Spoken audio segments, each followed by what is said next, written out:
Okay, I'm going to answer the delicious question of how to make braised oxtails. I have some oxtail here in front of me that I cut up this morning. In fact, I used these from the how to cut up an oxtail skills video that is also in this course. But these are nice big thick pieces of oxtail, and I'm going to make two versions of the braised oxtail. I'm going to make the country home style simple version, and then I'm going to make another version that's a little bit sexier and a little bit more elaborately finished off and garnished, okay? But the primary base cooking part of this is going to remain the same no matter how you braise your oxtails. It's going to be cooked slowly in a covered braising pan, preferably, in the oven, and for a long period of time. And then the braising liquid, which we will be obviously utilizing as the juice or sauce that we end up with. Now, I could be making oxtail soup if I wanted to, and I could start it exactly the same way I'm starting this.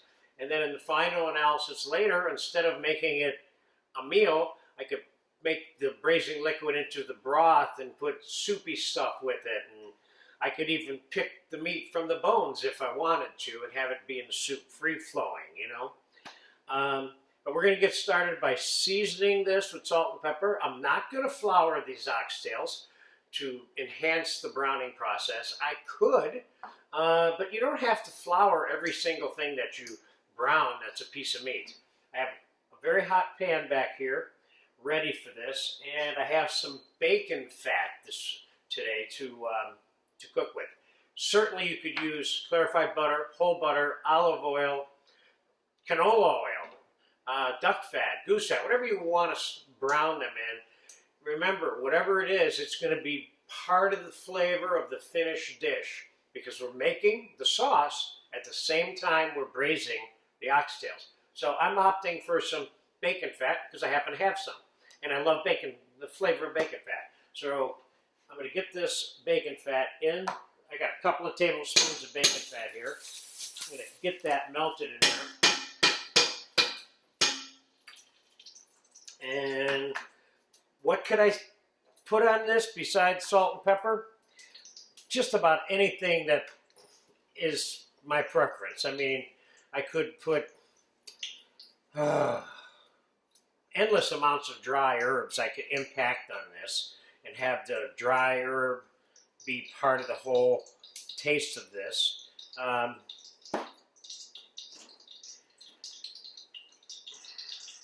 mean, I could put curry powder on it if I wanted to. I tend to kind of gravitate in this course and in a lesson like this on doing the basic stuff that's been done for a couple of hundred years. This formula, this process is well over 200 years old in terms of well documented in cookbooks. Beyond that, this is 1,000 years old. People were cooking every part of their animals throughout history. So, all right, we have hot fat and we have seasoned oxtails. Let's get these browning in here.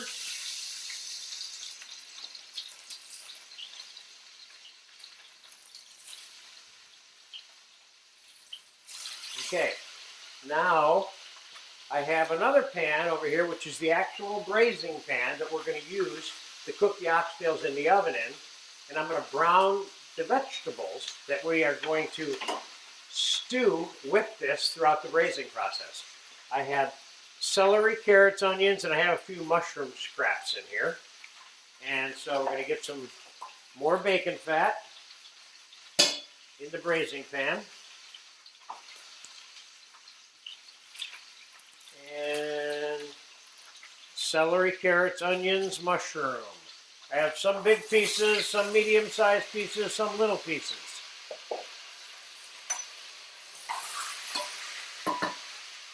And I'm going to add some thyme and some bay leaf to this.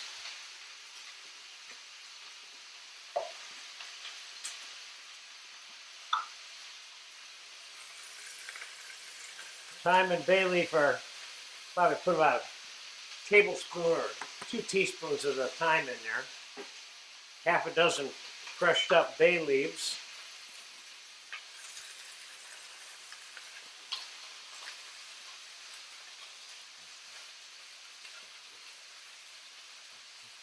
The interesting thing about this kind of braising and this kind of preparation is it includes many aspects of the cooking world. It involves the actual cooking of the food and readying it for some form of being eaten. And then there's making sauce or juice at the same time. And then there's finishing the sauce. And then there's getting it on a plate and assembling things that go with it. This is a little more, this is not a little more, this is a lot more complicated than a simple piece of sauteed fish, which is also very delicious. But this is another tier of cooking, braising when you're making sauce and doing garnishes, etc. So this is more of the one that takes the longest time. So let's take a look at how we're doing here. That is getting brown, and I'm going to turn that one over, and we're going to turn that one over, and we're going to turn that one over. You can brown the sides if you want also. I don't think I'm going to go through that process. That one's nice and brown also. The next obvious question is, well, why are we browning it? We're browning it because it's creating a new flavor. There's such a thing as braised foods, which are lessons that are in this class that don't include any browning, and they are meats. Our pot roast is the best example of that, or the pot de bouffe that's in this class. But this is a browned version of braised meat. Okay, now I got garlic, and I have Madeira wine, and I have some white wine. Madeira, of course, is a port from Portugal and the island of Madeira specifically. And this is the rainwater version of the two most popular Madeiras that there are, which are Surcio and rainwater. Now, do I need wine? No, I can make this entire dish without wine. Do I need a specific wine? No. You can use Madeira, you can use white wine, you can use red wine, you can use a combination of sherry and white wine or sherry and red wine. You can do it, make it the way you want. Wine makes things taste good, and it certainly is not a requirement in this dish. So I'm going to put 2 cups of the Madeira into this pan here. Kind of start that little process. The Madeira does not need to be reduced. Now, I'm going to add about 3/4 of a cup, or almost maybe even a cup of chopped fresh garlic.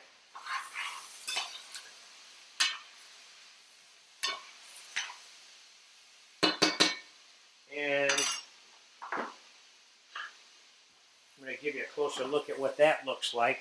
That is looking good. And now what I'm going to do is I'm going to deglaze this pan with white wine. I'm mixing white wine and Madeira together. And what we're going to do is take the oxtails, pack them on top of this sauteed vegetable.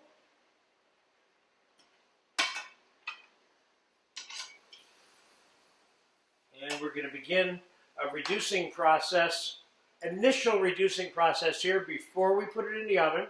Meanwhile, I'm going to take some tomato paste and add it to this Madeira, about 2 to 3 tablespoons, 2.5, something along that line.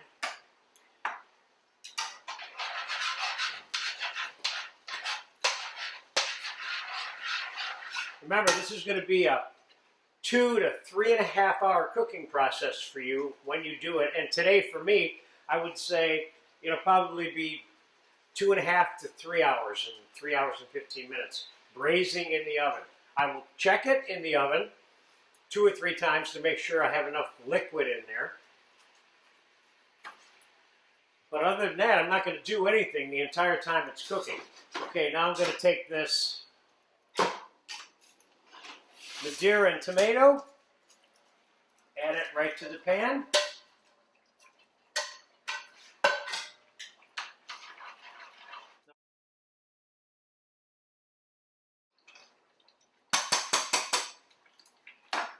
Let me get a little bit of water for this.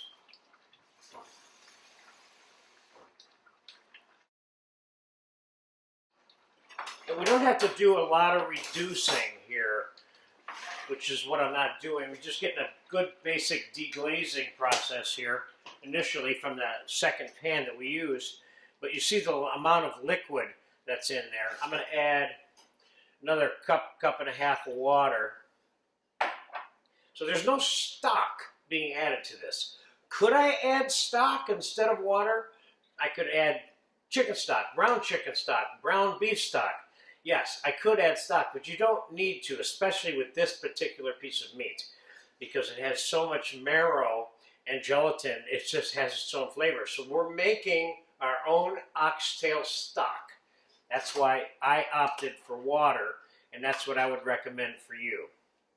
All right, so now this is ready to go in the oven, and I'm going to put it in the oven, and I will get back to you.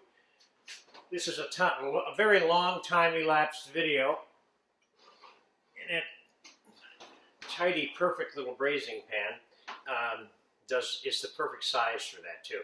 You want to keep in mind that you're always looking to match the size of the pan that you're cooking in with the amount of food that you have as close as possible.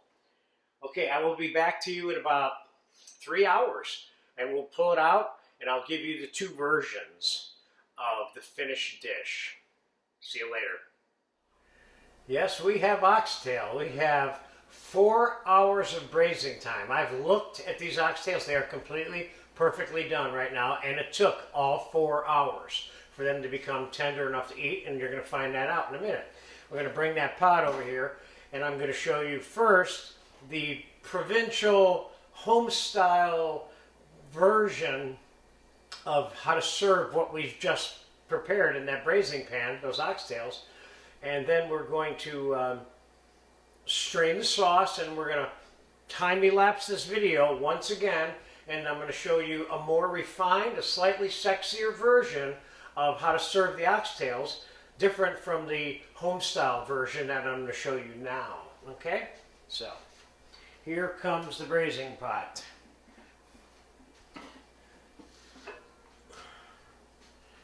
And as you can see, I've added no liquid to this pot over the entire 4 hours. That's because it was sealed. And we kept the temperature at 325 the entire 4 hours. And what we have now is some really juicy looking oxtails. So let's take a couple of these oxtails. Let's put them on there. And let's put a little bit of the vegetable and the bacon and the carrot, onion, celery, and all that. Let's put some of this on the plate. This is you could just take this whole pot and put it on the table, of course, too. That's another way of doing the provincial home-style version of this. This is good. We got some mushrooms in there. We got a few pieces of bacon. Now you can put a little potato with this, or you can have some noodles ready, or some rice, or something. You need something like that to suck up this unbelievable flavor that you have here now. So now we're going to take a little bit of the juice, minus some of the fat, put it on top. It's got all that chopped garlic in it and everything. This is good food right here without refining it and making it sexy. This is a very delicious dish all by itself. I'll put a little bit of tomato concasse on that, and maybe we'll throw a little spoon of garlic butter on top of that for fun, and hit it with a little chopped parsley. Nothing major.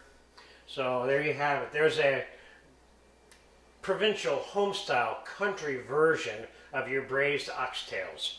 And now, we're going to get the rest of these oxtails out of here, and we're going to strain this sauce, and we're going to put it on the fire, and we're going to adjust it, and we're going to add some new garnishes, some whole roasted shallots, some fresh, nice pieces of bacon lardoon, some sausage that we're going to saute a little bit, and a little bit more tomato, and we're going to refine this juice and add a little more Madeira to it to boost that Madeira flavor a little bit, okay? So first we're going to just get these out of here. Like I said, this is about 2 dinners here.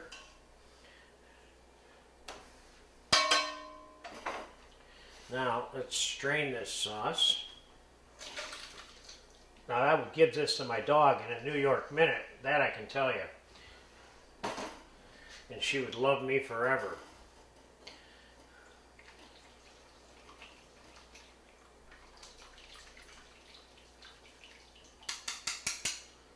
Okay. Now, normally you would discard this. Don't forget, this stuff has been cooking for 4 hours, unless you're serving it like this, or you could use this in something else if you wanted, but typically when you're refining it and re-upping the vegetables so they have color and texture and more different flavors and things, and you refine the sauce a little bit, this gets discarded unless you have a place to put it. If you have a stock pot going, you could throw that in a stock pot. It would be a nice little addition. So I'm going to take this juice and I'm going to put it on the stove here, and I'm going to add a touch more Madeira to this. I put about half a cup more Madeira in there, and we're going to turn this on high, and I'm going to time elapse this. We're going to reduce that till it gets to sauce consistency, and when it does, I'm going to heat up some of the things that I mentioned to you that I'm going to serve this sexy version on, and we'll get to that as soon as the sauce gets reduced. I'll be back in 6 or 7 minutes. Okay, the delicious Madeira natural oxtail braising liquid, which we're kind of refining and reducing into a sauce, is right about done. So here's my plan on how to make a kind of a little bit slightly more advanced version, or a different stylized version of this country version that we have out here, which in itself is delicious. Believe me, I would eat this in a New York minute and be very impressed. Here, let me get Fido's food out of here real quick because I need some room. I'm sure she'll enjoy those scrap vegetables. Okay, so here's what I'm doing. I got a little boiled potato that I browned off with some mushrooms, and I'm going to take some of these nice bacon lardoons and a couple of nice brown beef roasted shallots, and I'm going to put this in the saute pan, and we're going to transfer this Madeira sauce right into there. I don't know if you can see that closely, but that's worth looking at closely. And so that's enough to heat that stuff up. Now let's get our oxtails on the plate. Now, do we want to do this? Do we want to stack them? I'm not very big on stacking, so I would say no. Let's just go with those two, and we'll treat this as a later snack, this little one over here. Okay, so now let's take this. Before we go the distance here on this, let me just taste this Madeira sauce. This probably shouldn't need anything. Oh. This is a great example of we made the stock and the sauce at the same time in the braising pan, which is very characteristic of braising meat, that you're doing that, okay? So, let's put some of these garnishes on here.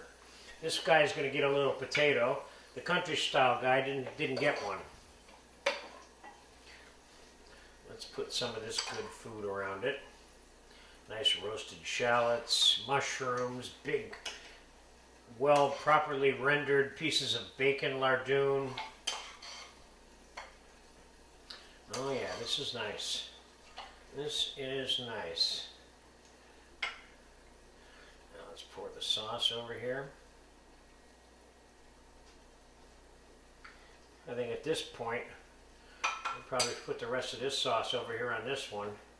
God forbid we should waste any of this sauce. This sauce is gold. And here we have just the right amount of sauce for the 2 orders that we have. Here, let's, again, a little bit of tomato concasse. I'm using this tomato concasse as a good generic garnish for you to consider. It doesn't have to be that. It can be whatever you want. You can put roasted red peppers on there or some kind of relish that you made. And I'm going to top this one with a little bit of the garlic butter just for fun also. And we'll sprinkle this bad boy with a little bit of parsley.